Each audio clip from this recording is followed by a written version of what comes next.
Merci, merci. Monsieur...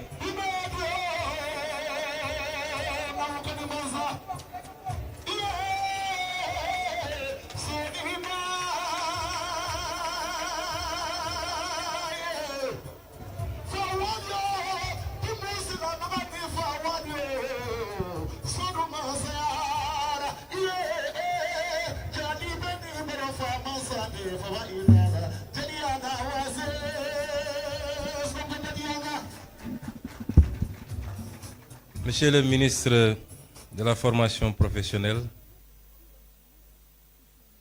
Monsieur le président de l'Agence japonaise de coopération internationale, Monsieur l'ambassadeur du Japon, Mesdames, Messieurs les représentants des missions diplomatiques, Monsieur le représentant résident de l'Agence japonaise de coopération internationale, Monsieur le président du conseil d'administration du Centre de formation professionnelle et technique Sénégal-Japon, Mesdames, Messieurs les directeurs généraux, les directeurs nationaux et directeurs de société, Mesdames, Messieurs les représentants des organisations patronales et des travailleurs, Monsieur le directeur du Centre de formation professionnelle et technique Sénégal-Japon, Mesdames, Messieurs les membres du corps enseignant et du personnel administratif, chers élèves et étudiants, Mesdames, Messieurs, je suis venu aujourd'hui représenter Son Excellence, Monsieur le Président de la République, à cette cérémonie. Hier déjà, le Président de la République avait reçu Monsieur le Président de la JICA et Monsieur l'ambassadeur du Japon. Et aujourd'hui, il me délègue de le représenter à cette cérémonie. Cela atteste de l'importance que le gouvernement du Sénégal, et en premier le président de la République, accorde à la formation professionnelle, mais plus singulièrement à cette institution importante qu'est le Centre de formation professionnelle technique Sénégal-Japon. Monsieur le président de la JICA, monsieur l'ambassadeur, je voudrais avant tout vous adresser des remerciements chaleureux, sincères et profonds du peuple sénégalais pour votre présence durant ces 40 dernières années à contribuer à la formation d'acteurs importants pour la construction de tout développement. Monsieur l'ambassadeur, vous avez résumé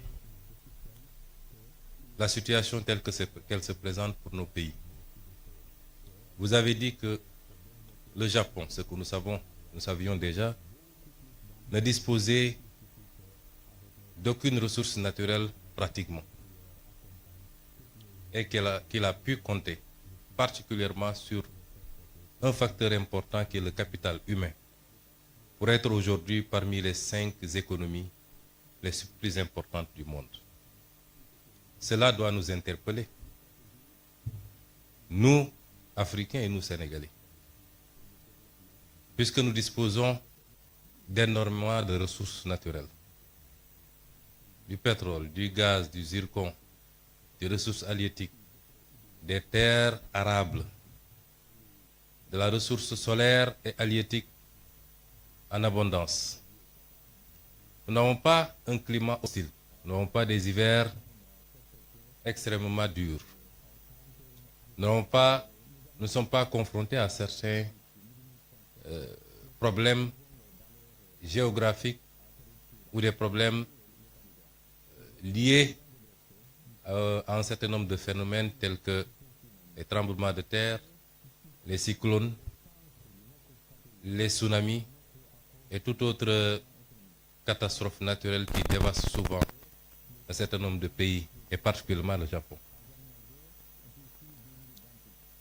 Et qu'est-ce qui justifie dès lors que nous soyons là où nous en sommes et que le Japon en soit là où il en est? C'est cette problématique qui nous interpelle quand j'étudie le modèle japonais, quand j'observe le modèle japonais. Et la réponse se trouve simplement en 2 ou 3 choses. Le développement doit être porté par un leadership éclairé, patriotique et intègre. Le développement doit ensuite être porté par des ressources humaines de qualité qu'on doit former, ce qui nous réunit aujourd'hui ici. Mais le développement, c'est aussi un état d'esprit. Et tout à l'heure, on nous a présenté l'esprit Kaizen, qui est un esprit dont nous devrions nous inspirer, qui renvoie à la discipline, à l'organisation et à la fixation sur les objectifs qu'on s'est assignés. Et notre gouvernement, justement, Monsieur l'ambassadeur et Monsieur le Président, veut lever ces défis. Les modèles de développement qu'on nous a présentés ou qu'on nous a appliqués jusqu'à présent ne pourront jamais développer nos pays. Donc c'est la fin de l'ère de l'endettement inconsidéré pour venir investir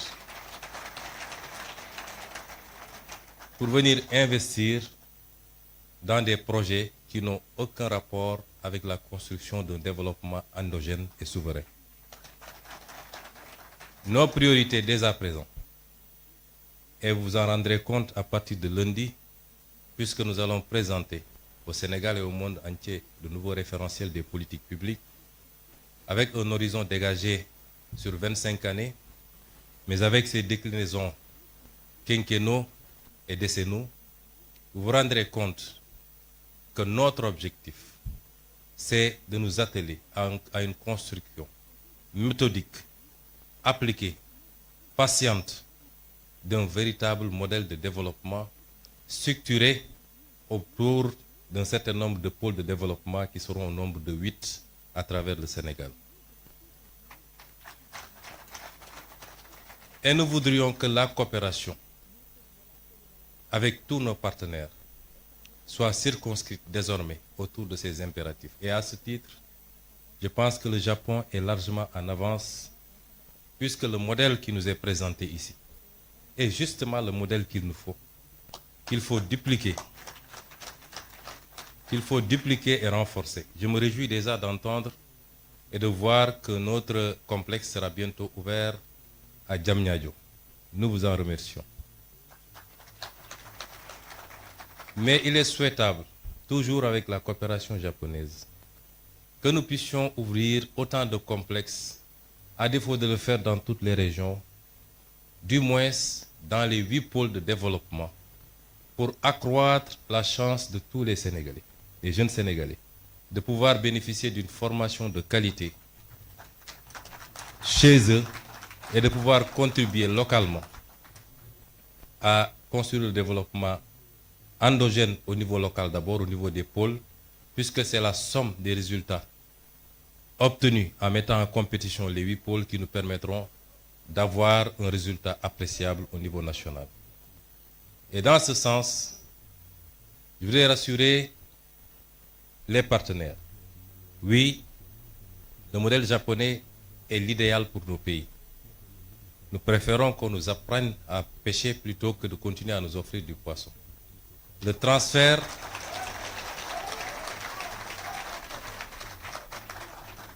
de technologie par la formation qualitative. Tout à l'heure, nous avons visité les ateliers et nous sommes rendus compte que déjà, beaucoup de choses peuvent être usinées ici et produire la même qualité qu'ailleurs, avec l'aide et avec la coopération du Japon.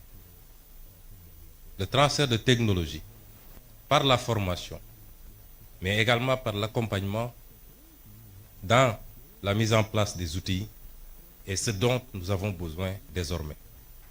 Et c'est pourquoi j'engage le gouvernement du Sénégal, nous l'avons dit lors du dernier Conseil des ministres, que nous allons renforcer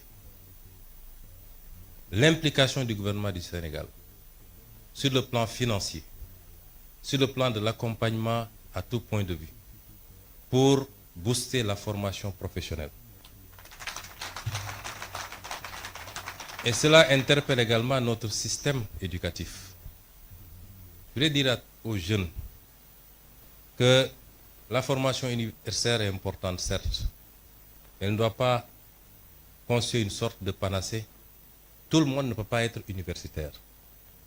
Dans les pays les plus développés, parmi lesquels le Japon, la Suisse et beaucoup d'autres pays que nous avons visités, très tôt, une bonne partie des ressources jeunes sont orientées vers la formation professionnelle, qui est la seule formation qui ouvre droit directement à un emploi, à une opérationnalité.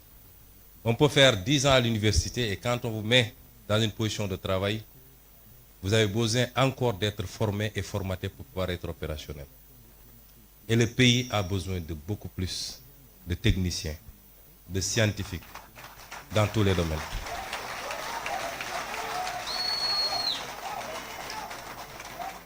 Et c'est pour rassurer également les élèves étudiants que nous ferons le nécessaire avec tout l'accompagnement qu'il faut pour que vous puissiez pousser le plus loin possible, notamment le cycle d'ingénieuriat,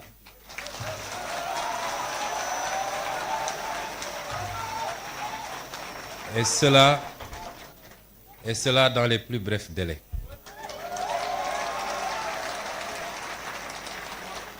Je ne voudrais pas être long dans ce discours. Je voudrais simplement dire au peuple sénégalais, au-delà des félicitations à nos partenaires japonais, parce que tout ce qu'ils ont fait, ils l'ont fait avec altruisme, puisque c'est des dons.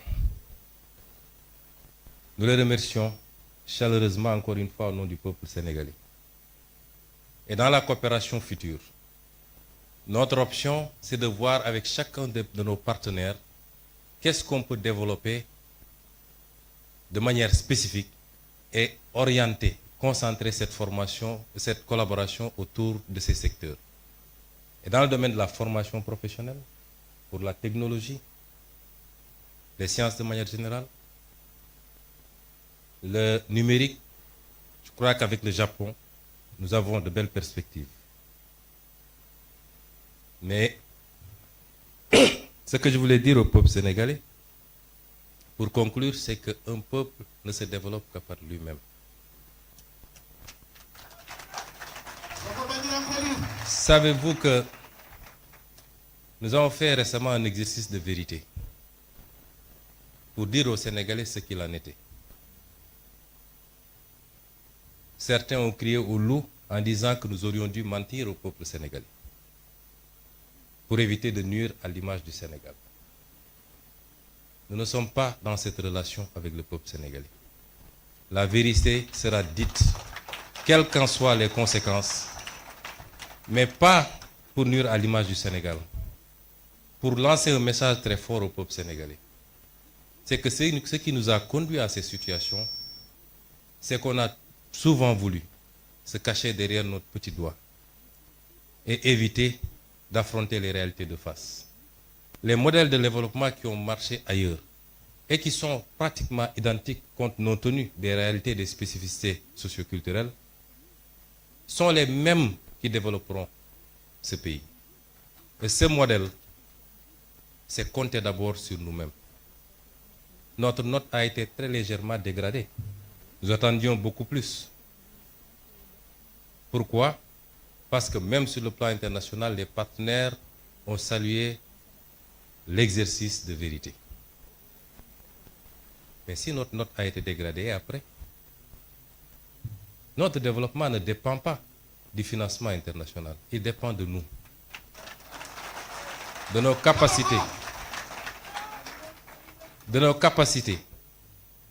à nous fixer des objectifs, à mobiliser toutes les ressources endogènes. Et Dieu sait qu'on n'en a pas mobilisé encore le 5e. Et seulement, mais alors seulement, toute aide internationale, encore que c'est rare de parler d'aide, puisque c'est souvent des dettes, viendra simplement en complément. Et ce message, nous devons le comprendre parce que si aujourd'hui le Japon, qui n'a aucune ressource naturelle,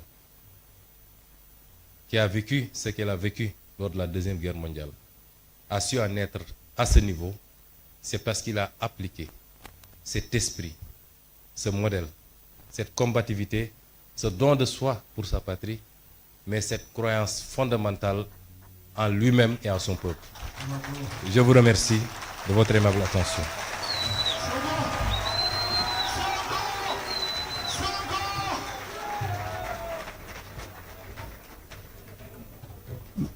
Madame, Monsieur, par ce discours du Premier ministre, nous mettons fin à cette cérémonie en attendant de commencer en 4e session le panel